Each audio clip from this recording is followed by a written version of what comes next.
बारिश में एक गारिब का गाँव। एक सुंदर गांव में एक बुद्धिमान नारी रहती थी। उसका नाम था लीला। वह गांव की सभी समस्याओं का समाधान निकालती थी और लोगों की मदद करती थी। गांव के लोग उसे बहुत सम्मान देते थे।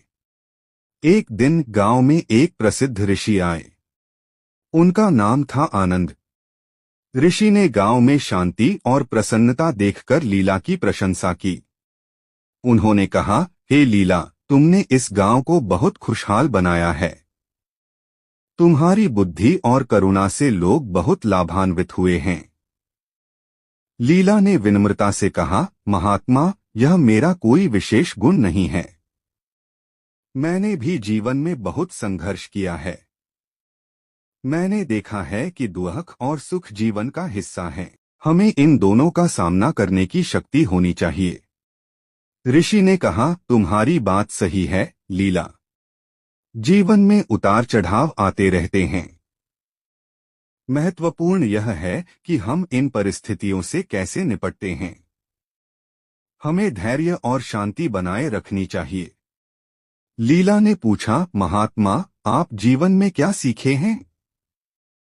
ऋषि ने मुस्कुराते हुए कहा, मैंने सीखा है कि क्रोध और लोभ मन को अंधा बना देते हैं। हमें इनसे दूर रहना चाहिए। हमें दूसरों की मदद करनी चाहिए और हमेशा सत्य का मार्ग अपनाना चाहिए। लीला ने कहा, महात्मा, आपकी बातें बहुत सार्थक हैं।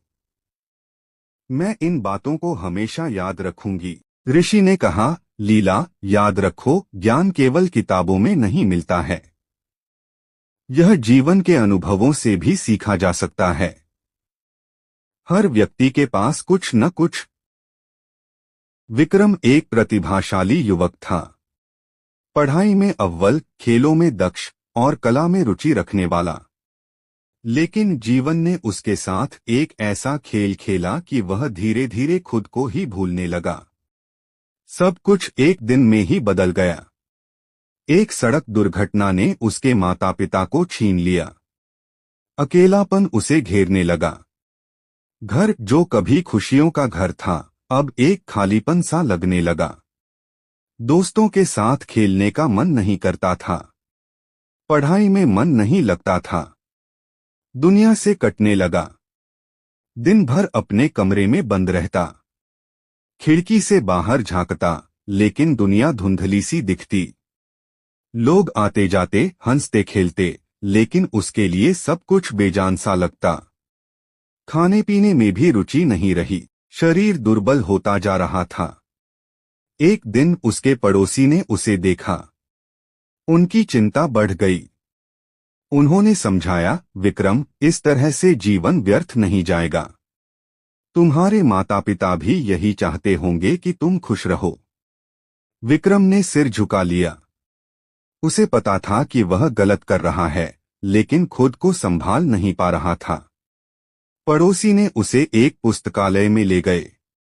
वहां किताबों की दुनिया ने उसे एक नया रास्ता दिखाया।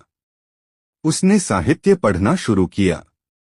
कवियों की रचनाओं ने उसके मन को छुआ। लेखकों के विचारों ने उसे सोचने पर मजबूर किया। धीरे धीरे उसे जीवन का एक नया अर्थ दिखने लगा।